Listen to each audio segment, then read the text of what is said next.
What is up, guys, and welcome to the show. I'm your traditional extremist. We're gonna talk a little bit about Israel and Gaza and Hamas and all that stuff, just because I've been gone for a hot minute, and this has all been kicking off. And there's a lot to go over, but it's just there's insanity about it all around. But my thing is, why do we want to get involved in a conflict between Israel and Gaza? My thing is, I don't like the fact that we've been so involved in Ukraine and Russia in that border dispute. I'm tired of sending hundreds of billions of dollars to other countries that are not the United States. I'm pretty sure we're the only country in this entire world that taxes its people, taxes them 50% of their income, and then sends it overseas. You know, we get taxed on our income whenever we work, and then when we spend that money, when we buy things, it's taxed then. You buy a house, you're taxed on that, then you get property taxes. You know, and then when you die and try to leave stuff to your kids, that's tax. There's taxes everywhere. So I'm tired of paying so many taxes, and I'm tired of having it sent to all these other countries for things I don't really care about, especially when we have problems here in the United States.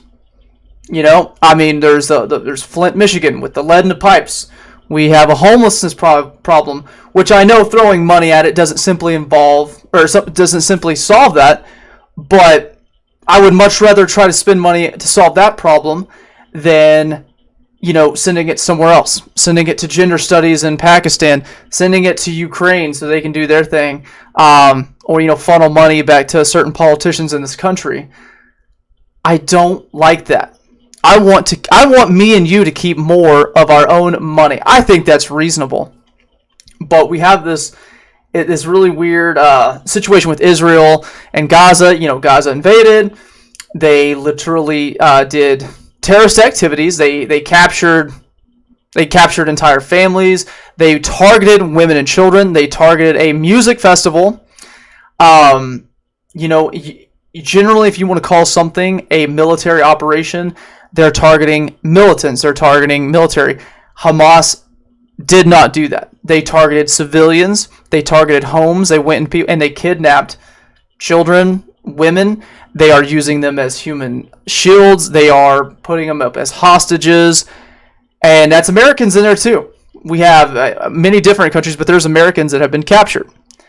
And so my thing is, I believe it's a issue with Israel. That Israel is perfectly able to handle that, and they decidedly are. They have been laying waste to Gaza, and I understand that there's women and children killed there. I don't think that Israel necessarily has a moral high ground, but I don't see Israel specifically targeting civilian targets, and it's hard to know what's going on anyways. What happened with the hospital where they said, they leveled a hospital and 500, women and children are dead? I heard that for a full day. They leveled the hospital. Turns out that was not accurate. That was misinformation. You have certain publications or certain media that printed that article with a different picture. That wasn't it was a leveled building, but it wasn't the hospital. So actively deceiving people. It turns out that, the bomb actually hit in the parking lot next to the hospital, injuring some, but not killing 500, not leveling the hospital. And turns out it was a rocket that went astray from Hamas. It wasn't even like an Israeli airstrike. So there's just so much misinformation. And the thing is, I don't know what's going on. And I'm assuming you don't really either. No one really knows. Unless someone's actually over there and in it, they don't know. It's been that way with Ukraine and Russia. You're not over there. You're not in it. You're not seeing the thing. You're not directly involved with the military reports. You don't know.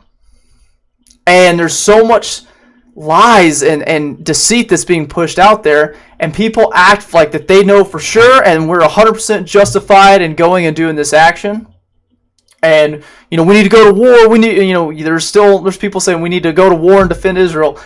No, I don't. We just spent over 2 decades in the desert, spending money and losing our guys in that fight. What did we gain out of it?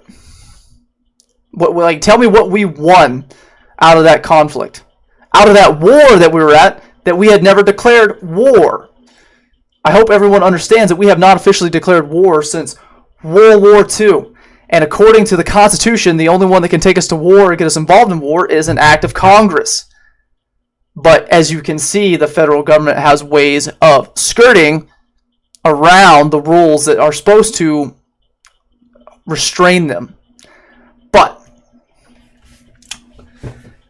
it's so people want to go to war, people want to defend Israel, people want to spend more money, people want to are voting, to go die. And then at the same time, you're seeing what's crazy is the fact that there's so many people not like they're saying they're supporting Palestine, which okay, like I'll hear your argument if you want to support Palestine. You can go back and forth between the history books of who owned that land at one point in time. And again, I don't really know, because there's been constant war with Israel and Israelites, with the Jews, with all the different people and all the different countries around there for thousands of years. Who really deserves that land? I don't know. And I really don't think you know either. I don't think you, unless you're maybe some historian, you can go back and point to me the 10 million battles that have taken place, going back every single year, and showing me who really owned the land at one point in time and who deserves it. I don't think you can justify it. Just as like I don't think you can really justify Native Americans, which Native American tribe owned this land that before the Europeans took it over, which tribe owned it. We don't know, because that tribe killed this tribe, took the land, and who did they take it from before? I don't really know. All I know is we're living in now. And the fact that there is 2 countries, or there's Palestine and there's Israel, and they're killing each other. And I just don't think that we should be involved. However, there are groups that are absolutely supporting, not necessarily Palestine, but Hamas. Hamas, like the terrorist organization, the ones that went out and captured women and children and used them as human shields and took them as hostages, and they're supporting that activity. And what we've seen a lot is people like this, where they put up posters of missing Jewish people to just put the word out there, and you have these supporters, these Palestinian Hamas supporters, ripping down these missing person signs.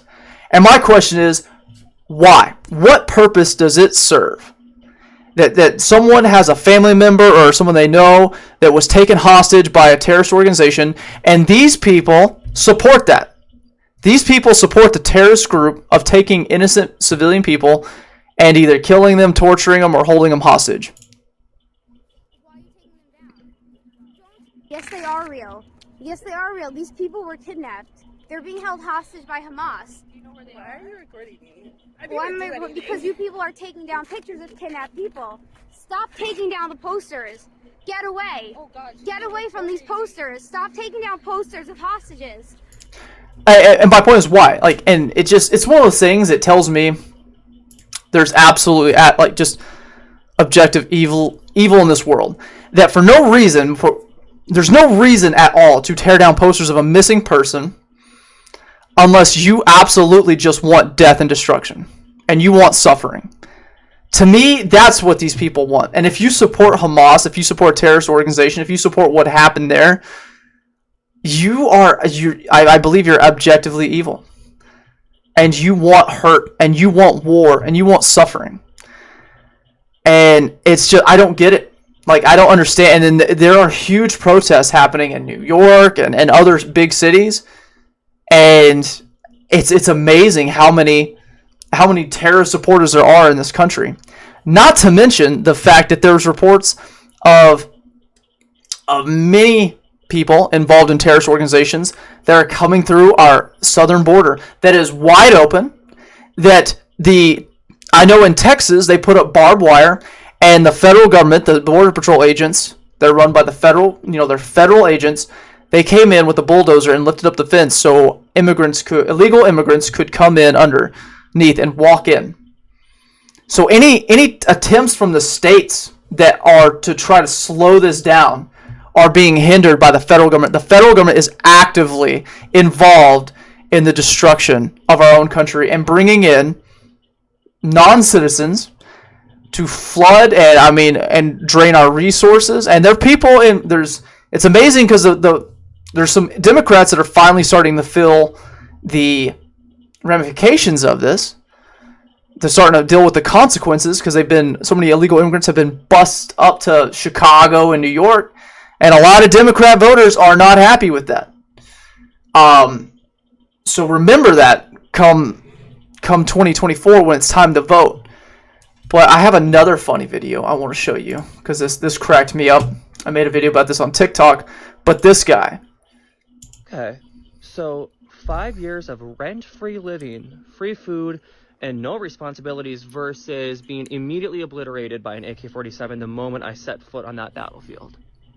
And that's if they can catch me, because you think, this draft occurs, I'm headed for the hills, baby. I know a place. It has everything I could possibly need, except for electricity and cell service, which is going to be perfect, because you won't be able to find me. Do I look like somebody who the authorities are going to be chasing after, hunting down, because they need me? They need me to grab an assault weapon and go try to save people's lives? Are you kidding me? Talk about a liability. Go find those people who are so pro Second Amendment and wear freaking American flag thongs and all that shit. Go find them. They have a concealed carry anyway. They know what they're doing. They've done the classes. Go find them. You don't want me fighting for this country. I promise you that. So he's part of his observation isn't wrong. I definitely would not want this individual next to me on a battlefield to watch my back and depend on to do his job in combat. But that's the beautiful thing about the military. The vast majority of jobs, it's 94, 96% of the jobs inside the military are not combat related. Anything's possible in the military. You could find yourself in any situation, but there is an absolute insane amount of jobs that don't require combat. This guy could be cleaning the heads or latrines, I guess, if you're in the army. He could be doing logistics. He could be in the warehouse. He could be moving equipment around. He could be, driving a truck. He could be doing anything. Could be a dog trainer. Could be an intel. There's a lot of jobs in the military that people don't think about. It's a very small portion of military are actually guys on the ground with a gun going in and fighting. But the funny thing about this kid, this young man here, is he is absolutely a Democrat voter. He voted for Biden. He votes for him. And what are they pushing right now? They're the ones that are pushing. They push war with Russia. We're at war with Russia. There's no way you can call it a proxy war, but I don't know how you call it a proxy war because we have special forces guys inside Ukraine working with them. Ukrainians have destroyed many Russians and Russian equipment and ships and tanks based off intel provided by the United States. I don't know how you justify and say that we're not at war. Maybe we're not full in and have entire divisions of men and we're losing them, but we're involved in this war. And if you really ask Russia, if they don't care that the United States is doing all that, no, they very much see that we're involved and we're in this war. And then you have everything popping off with Israel and the Gaza. And what are we doing? We've got thousands of men and women over there. We've got carrier strike groups right in the waters right by Israel. We're talking about deploying, boots on the ground. But this guy's absolutely a Democrat voter. You want me. He voted for this. He voted for Biden. Biden and his administration has pushed us to war, the industrial military complex. And I'll give some leeway and say it's not just Democrats. There's Republicans in there too. But they're absolutely pushing us towards war. And this guy voted for it. And now when it comes time to have a war, and you have some of the lowest recruitment numbers in recent history, you are having problems of getting people to join the military, join the Army, the Marines, Navy. They're having issues getting men in. And this guy voted for it. And yet I'm going to the hills, baby. You ain't going to find me. Well, you better get rid of that cell phone. They'll find you pretty easy. I don't see this guy. Like I said, is he worth going in the woods and tracking down? I don't know. But the absolute cowardice of voting, wanting war, voting for it, but then sending someone else to go die for you. And this is what our military-industrial complex wants to do right now, is they want to enrich themselves. They have stocks in Raytheon and Lockheed Martin, everyone, they don't mind voting for it, and then they're going to send you and your kids to go die to make them richer. That's what's going to happen. And then the people like this that are absolute cowards that voted for it, they are going to run and hide from it and not face the responsibility of what they wanted. I just think it's absolutely delicious seeing the hypocrisy from these people. But we have serious problems. We World War III, conflict, Ukraine-Russia war, and like basically all Europe's involved in it. They're sending help and supplies to Ukraine. Seems like Ukraine's losing. Russia's got the land bridge that they wanted. Israel and everything's popping off. All these Middle Eastern countries are starting to get involved. The conflict between Taiwan and China. Who knows? Like, we're on the verge of World War III, and we've completely depleted our strategic oil reserves. Our economy's starting to go down. Everything's more expensive. It's a hell of a time to be alive. I just hope that people look around and see and understand that their voting has consequences and that they'll change that. But I'm gonna leave it there, guys. I hope y'all enjoyed the video. Hit that like button and subscribe. And until next time, y'all have a wonderful day.